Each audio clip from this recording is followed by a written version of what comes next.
Mr. President, thank you for joining us. Great to see you, Jay. As the country knows, we are in a great deal of turmoil when we think about the names of Mike Brown, of Tamir Rice, of Eric Gardner, and even now of this young man in Phoenix.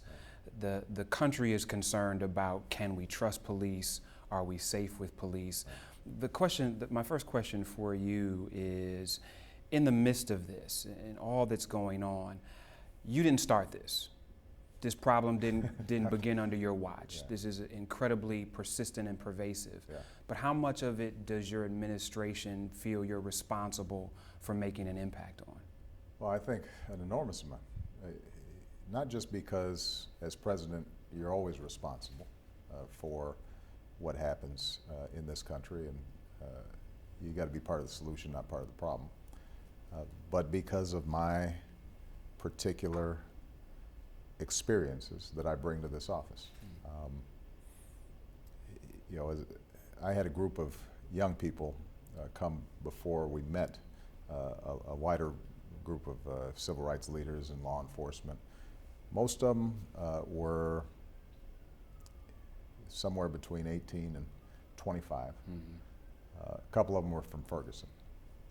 And when they described their own personal experiences of having been stopped for no reason, or having generated suspicion because they were in a community that supposedly they didn't belong. My mind went back to what it was like for me when I was 17, 18, 20. And as I told them, not only do I hear the pain and frustration of being subjected to that kind of constant suspicion, but part of the reason I got into politics was to figure out how can I bridge some of those gaps in understanding so that the larger country understands this is not just a black problem or a brown problem, this is an American problem. So we take this very seriously. Eric Holder obviously takes it seriously. He's got a similar set of stories and experiences he can share. And in some ways, we've made progress over the last 6 years on a wide range of criminal justice issues, making sure that we looked at how are drug laws being enforced, making sure that we're shifting how at least federal prosecutors think about the charges they bring against low-level drug offenders. And we've had some success. I mean, there's part of the reason why we've seen last year, for the first time in 40 years, the incarceration rate in federal prisons actually went down 10%, at the same time as crime was still going down 10%. And that showed we can have good policing and good law enforcement and be fair and be smart.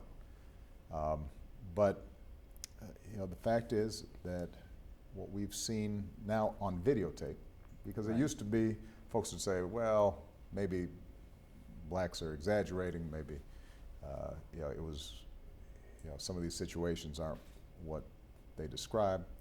What we've now seen on television for everybody to see gives us an opportunity, I think, to finally have the kind of conversation that's been a long time coming. And with that conversation, I mean, I think JFK said that those that stand in the way of peaceful revolution make violent revolution inevitable. Right. And he wasn't talking about the states, but it's relevant now. Right.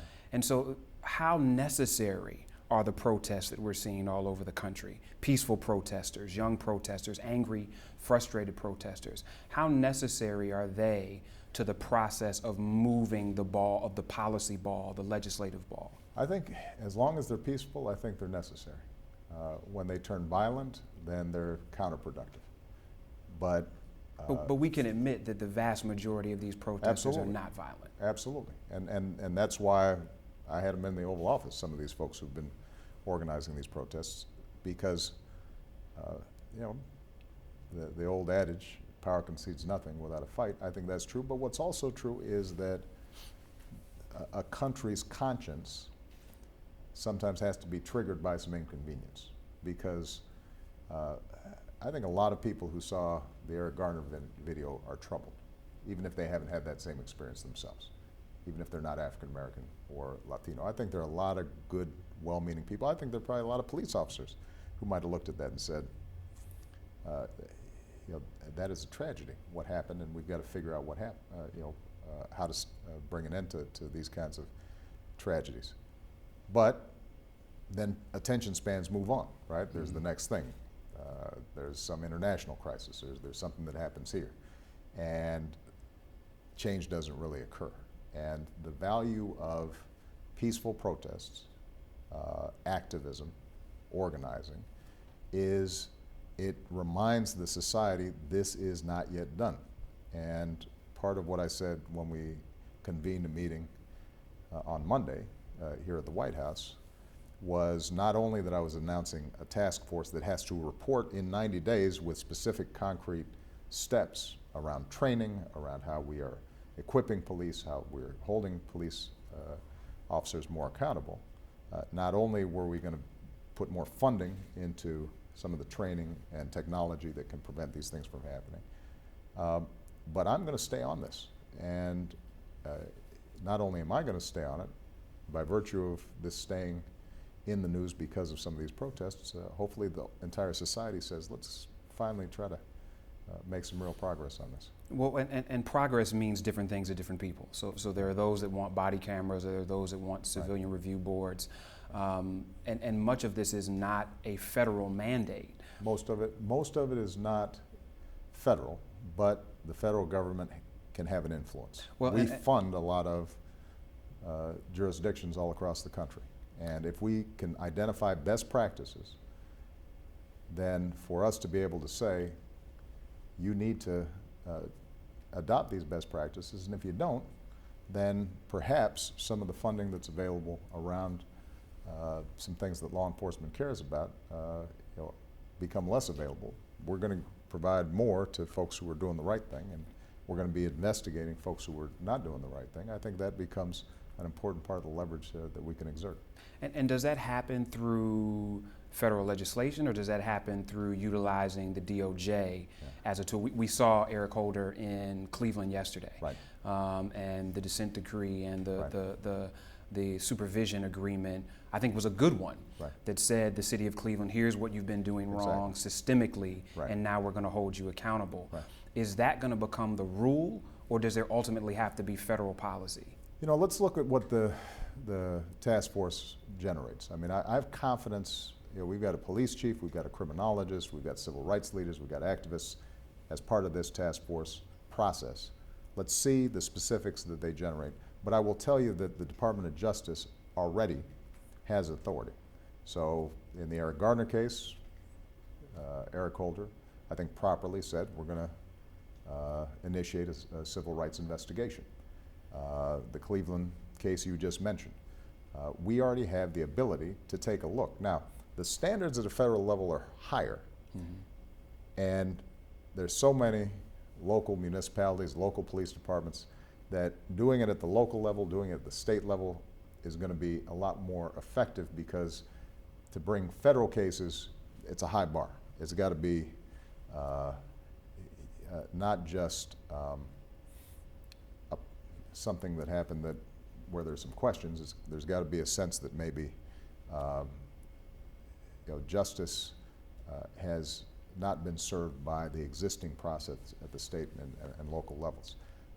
But I think that everybody should feel confident that this Justice Department is taking this very seriously, has taken it very seriously.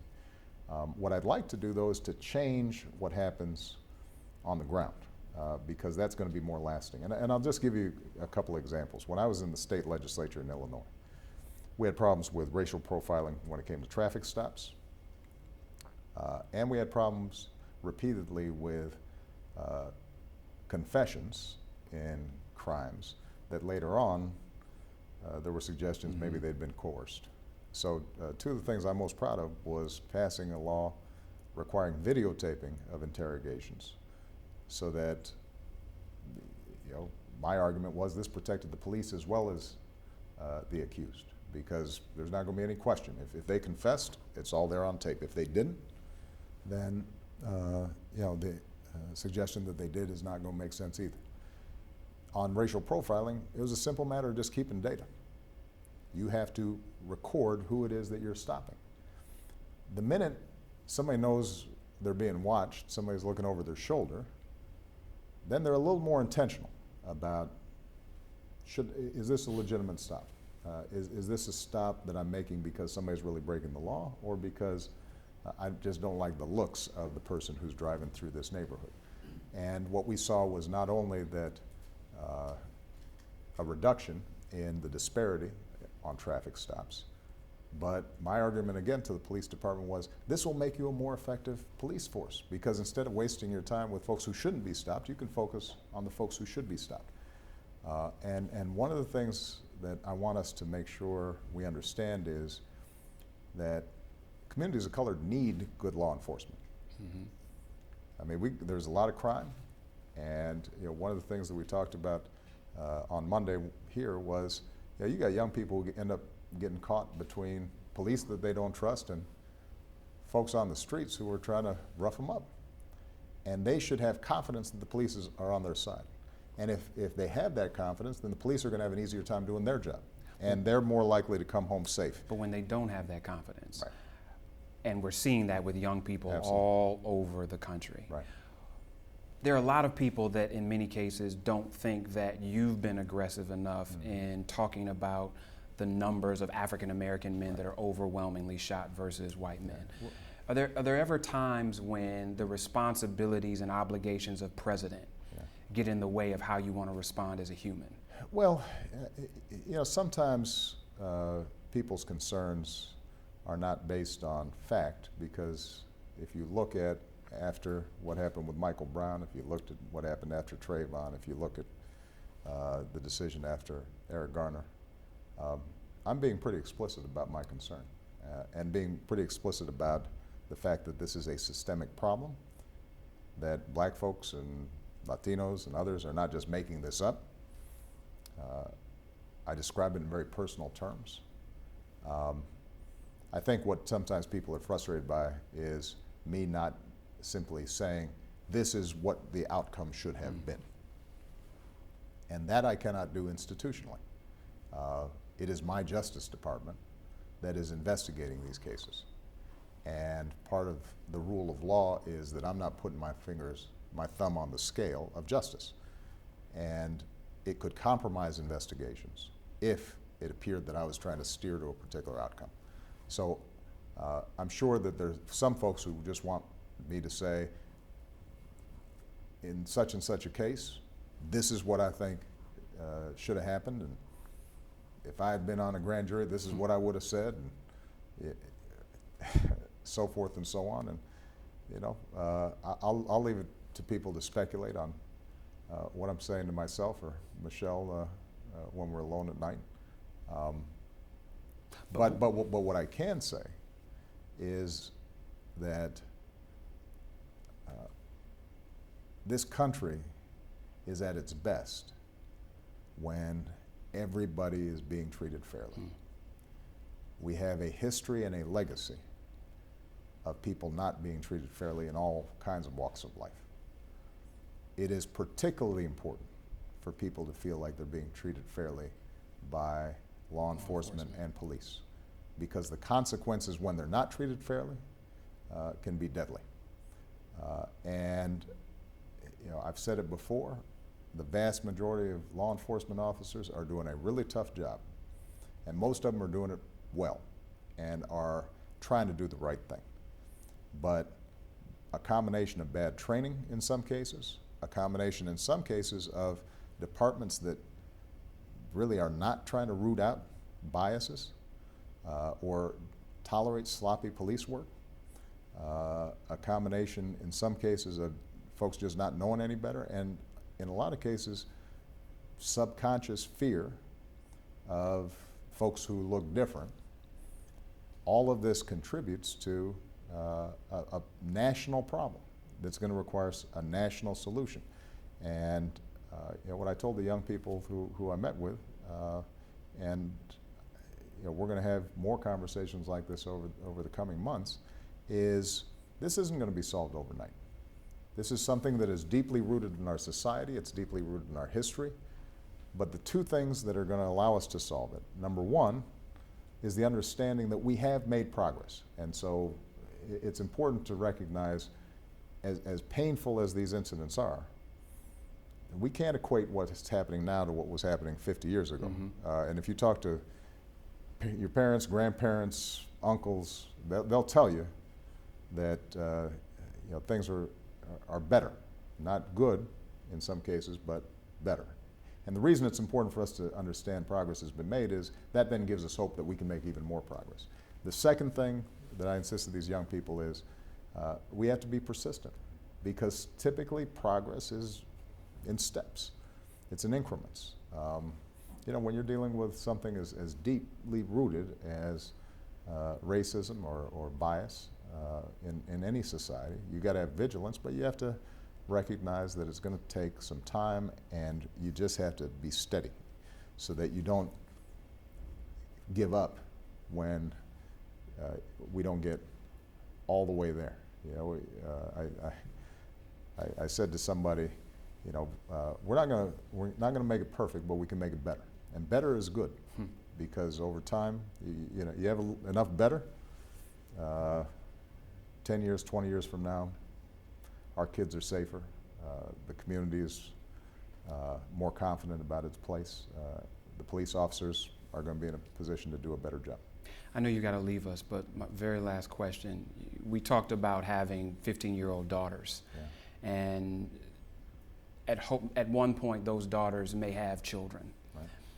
What's the vision that you have, not necessarily as President of the United States, but as Barack Obama, the man, for those children that's different than what Mike Brown, Tamir Rice, and others have had to face? I want my children to be seen as the individuals that they are, and I want them to be judged based on the content of their character and their behavior and their talents and their gifts. I don't want them to be objects of fear simply because of misguided attitudes. Part of what I think is so heartbreaking and frustrating for a lot of folks when they watch this is the recognition that simply by virtue of color, you've got less margin for error. And that's particularly true for black boys. Young men, teenage boys, sometimes they're going to do stupid stuff. That's true whether they're white, black, Hispanic, it doesn't matter. You did stupid stuff, I did stupid stuff. Most of the time it's harmless. Sometimes it's careless. And then we grow and we progress and we become, hopefully, solid citizens and men who are contributing to our society. And so it's not simply that we want to make sure that the perfect young man is treated okay. We also want a boy who's a boy, or a young man who maybe is a little confused, maybe makes a mistake. We want them to be given the same benefit of the doubt as any other man would, or any other boy would be given. And that, I think, is going to be the test of whether or not our society and our law enforcement and our schools are operating the way they should be. Because this doesn't just begin on the streets. I mean, we've been working with the Department of Education on the fact that you've got black kindergartners being kicked out of school, suspended and expelled, at significantly higher rates.